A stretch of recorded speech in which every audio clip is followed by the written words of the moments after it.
Security forces का औरकज़ई में फितना खारिज को भरपूर जवाब। अफसरान और जवानों को शहीद करने में मुलविस तमाम 30 खारिजियों को ठिकाने लगा दिया।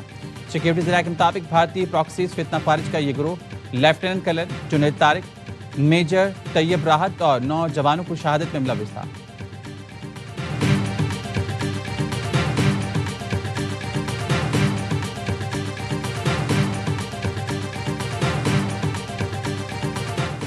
पाकिस्तान बचाने के लिए लड़ना है। शोहदा ने अपने खून से लकीर खींच दी।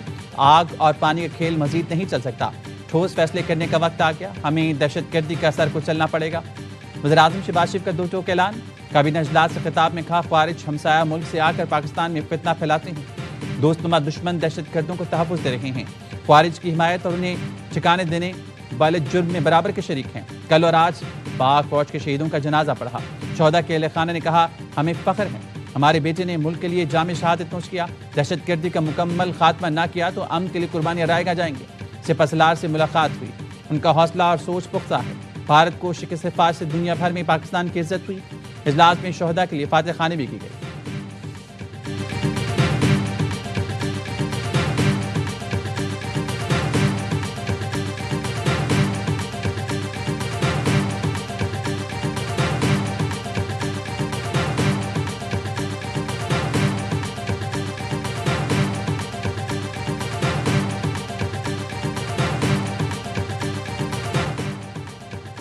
DGISPR लेफ्टिनेंट जनरल अहमद शरीफ चौधरी आज अहम प्रेस कॉन्फ्रेंस करेंगे। अपाजे पाकिस्तान के तर्जुमान कोर हेडक्वार्टर पेशावर में दोपहर 2:30 बजे प्रेस कॉन्फ्रेंस करेंगे।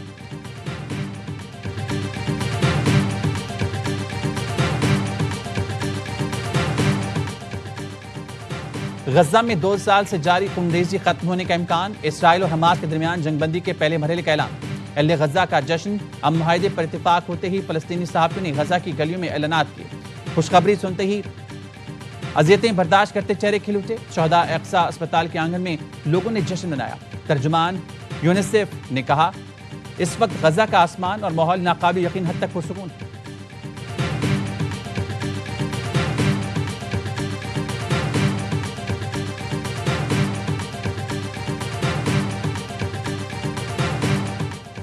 गजा में जंग खत्म कर दी, यकीन है वहां दिलपाम हो गया। मुआहदे पर दस्तखत के लिए मिस्र जाऊंगा। अमेरिकी सदर डोनाल्ड ट्रंप का काबीना से खिताब। कहा, कतर, मिस्र, तुर्किया का शुक्रगुजार हूं जिन्होंने नतीजे तक पहुंचने में मदद की। इसराइली कैदी पीजा मंगल तक रिहा हो जाएंगे। गजा पर मुआहदे तक पहुंचने के लिए ईरान पर हमला जरूरी था। ईरान अमन के लिए काम करना चाहता है, हम उसके साथ मिलकर काम करेंगे।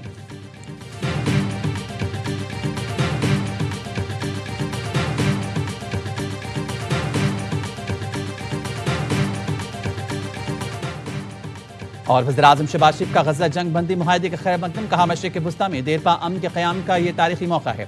काबीना इजलास में गुफ्तगू करते हुए वज़ीर-ए-आज़म ने वाज़ेह कर दिया, फ़लस्तीन से मुतल्लिक़ पाकिस्तान के मौक़िफ़ में कोई तब्दीली नहीं आई। सदर ट्रंप से मीटिंग करने वाले 8 मुल्कों में पाकिस्तान शामिल था।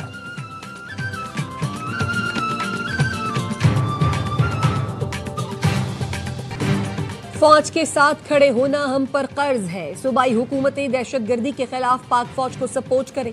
दहशतगर्दों के लिए नरम रवैया रखने वाली सोच बर्दाश्त नहीं। कौम के बच्चे शहीद हो रहे हों और हम सियासी दुकान खोल कर बैठे हैं, ऐसा नहीं हो सकता। वजीर दिफा ख्वाजा आसिफ का कौमी असम्बली में इजहार ख्याल। कहा, अफगान सरजमीन से हमारे 2 सूबों में दहशतगर्दी हो रही है, बहुत हो गया। अगले हफ्ते वफ्द काबुल भेजने की तजवीज़ है। काबुल बताए दहशतगर्दों के साथ है या पाकिस्तान के साथ। अफगान महाजरीन 3 नस्लों से बैठे हैं लेकिन पाकिस्तान से वफादार नहीं। पाकिस्तान में कारोबार करके करोड़पति हो गए लेकिन पाकिस्तान से दुश्मनी कर रहे हैं। जो दहशतगर्दों को पनाह देते हैं उनको जवाब देना पड़ेगा। सहूलतकारों और पनागाहें देने वालों को माफ नहीं किया जाएगा। अब ये बर्दाश्त नहीं होगा, हमें यकसू होकर जवाब देना पड़ेगा।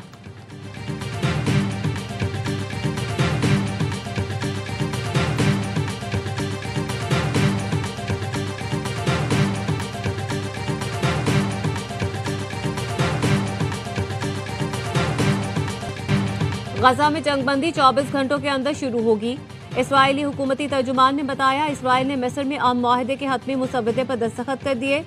24 घंटे बाद कैदियों और यरगमालियों की रिहाई के लिए 72 घंटे का टाइम फ्रेम शुरू होगा। मारूफ फलस्तीनी रहनुमा मरवान बारगोती रिहा होने वालों में शामिल नहीं। तबादले मुकम्मल होने के बाद इसराइली फौज वापस होगी। 53% गजा पर कंट्रोल बरकरार रहेगा। हमास तर्जुमान हाजिम कासिम ने अल जजीरा को बताया, बात हुई थी कि जंगबंदी का ऐलान आज दोपहर को होगा। इसराइल जंगबंदी मुआहदे के इकदामात में चालाकी कर रहा है। मुआहदे में तयशुदा तारीखों, फहरिस्तों और बाज़ इकदामात में चालाकी शुरू कर दी है। सालिकसों के साथ राब्ते में है ताकि काबिज हुकूमत को इस बात पर मजबूर किया जाए कि वो तयशुदा उमूर की पाबंदी करे।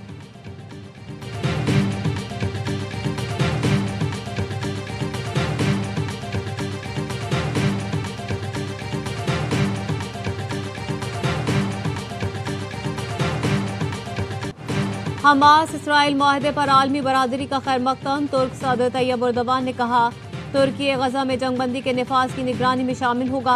बैनुल अक़वामी बरादरी के साथ मिलकर गजा की तामीर नौ में भी हिस्सा डालें। रूसी सदर पुतिन ने कहा, उम्मीद है ट्रंप की अमन की कोशिशें अमली सूरत इख्तियार करेंगी। रूस हर उस इकदाम की हिमायत करता है जो खूनरेजी रोकने और खित्ते में अमन कायम करने के लिए हो। चीन का हमास और इसराइल के अमन मुआहदे का खैर मकदम। गजा में मुस्तकिल जंगबंदी वक्त की अहम जरूरत करार देती। ईरान ने भी अमन मुआहदा को शाइन करार दिया।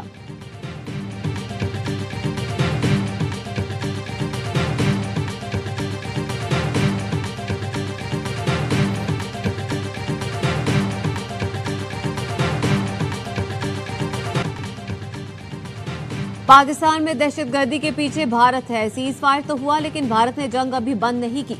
पीपी रहनुमा राजा परवेज अशरफ का कौमी असम्बली में इजहार ख्याल, कहा कुछ लोग दुश्मन के हाथों में खेलकर प्रोपेगेंडा करते हैं। जितने भी इख्तलाफ हों, पाकिस्तान के लिए हम सब एक हैं। फील्ड मार्शल आसिम मुनीर की क़यादत में पाक अफवाज ने दुश्मन को शिकस्त दी। यकजहती की ताकत के साथ अफवाज के साथ खड़े हों तो कोई ताकत हमें शिकस्त नहीं दे सकती। पीटीआई के असद कैसर ने दहशतगर्दी की मजम्मत करते हुए अफवाज पाकिस्तान की कुर्बानियों को खिराज अकीदत पेश किया। कहा, हम अफवाज पाकिस्तान के साथ हैं। कौमी असम्बली इजलास में औरकजई और डियाई खान में शहीद होने वाले अफसर और जवानों को खिराज अकीदत। अली मोहम्मद खान ने शहदा के लिए फातिहा ख्वानी कराई।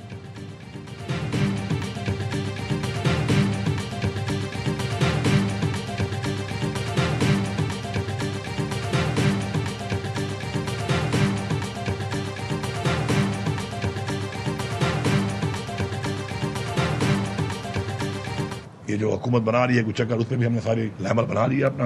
हम इनकी क्यों भी ऐसी साजिश है कामयाब नहीं होने देंगे। उसके लिए मैं चैलेंज करता हूँ, किसी के बाप पे जरूरत नहीं है कि वो सियासी तौर पर इमरान खान की जो अमानत है, इमरान खान की हुकूमत है, हमसे गिरा। ऑपोजिशन सुहेल आफरीदी की हुकूमत नहीं गिरा सकती। पहले से बहुत चैलेंजेस हैं। लोग सियासत करके मजीद मसाइल ना पैदा करें। ऑपोजिशन के चक्कर को कामयाब नहीं होने देंगे। अली अमीन गंडापुर की ARY न्यूज से गुफ्तगू, कहा बानी PTI का फैसला मिनोअन कबूल किया। पार्टी मुत्तहिद है, कोई भी पार्टी पोजीशन नहीं लूंगा और कारकुन की हैसियत से काम करूंगा।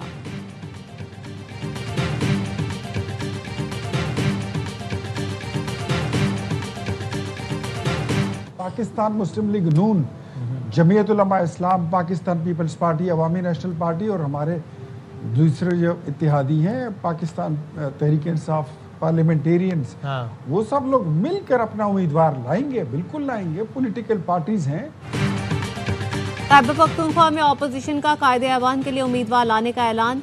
लीगी रहनुमा इख्तियार वली कहते हैं, Noon league, peoples party, JUI, ANP और दीगर मिलकर उम्मीदवार लाएंगे। JUI रहनुमा ज़ियाउर रहमान ने कहा, वजारत आला के उम्मीदवार के लिए पार्टी में कोई बहस नहीं हुई।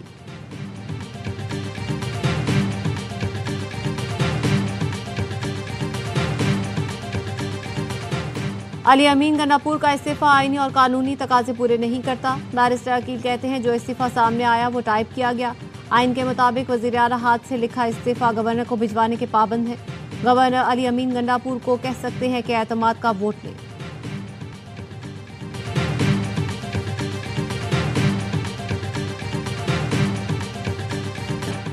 शदीद लफ्जी गोलाबारी के बाद पीपी और नून लीग में सीज फायर। नवाब शाह में बड़ी बैठक के बाद वजीर आजम शहबाज शरीफ का बिलावल भुट्टो को फोन। इल्जाम तराशी खत्म करने और मिलकर काम करने की जरूरत पर जोर। वजीर आजम ने कहा, आपने बतौर वजीर खारजा बेहतरीन काम किया, जिसका सलाह पाकिस्तान को आलमी कामयाबियों की सूरत में मिला। सदर आसिफ जरदारी से लीगी वफ्द की नवाब शाह में मुलाकात हुई, जिसमें कशीदगी खत्म करने पर इत्तफाक हुआ। सदर जरदारी ने मरियम नवाज के बयानात पर पीपल्स पार्टी और सिंध के आवाम की दिल आजारी पर तहफ़्फ़ुज़ात का इजहार किया। ज़राए के मुताबिक सदर ने कहा, अपने दोस्तों से बोलें, सोच समझ कर बयानात दिया करें। मैं पीपी रहनुमाओं को समझाऊंगा, वो भी तहम्मुल का मुजाहिरा करें। हम जमहूरियत की खातिर ताउन कर रहे हैं, नहीं चाहते मामलात खराब हों। हुकूमती वफ्द ने यकीन दहानी कराई, अब कोई मुतनाज़ बयान सामने नहीं आएगा। मोहसिन नकवी ने मामला तय कराने में अहम किरदार अदा किया।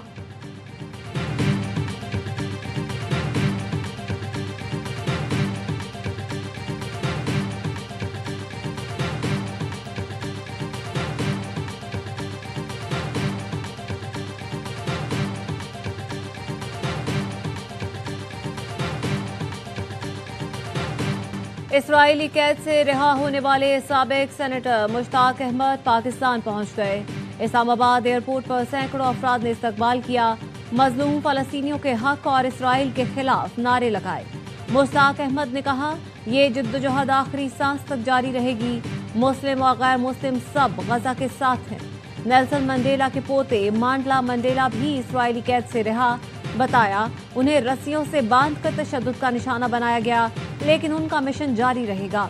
ब्रिटिश, पाकिस्तानी, सदाकत खान समेत इंसानी हुकूक के 4 अलंबरदार लंदन पहुंच गए। हीथ्रो एयरपोर्ट पर इस्तकबाल, 6 अफराद मैक्सिको पहुंचे।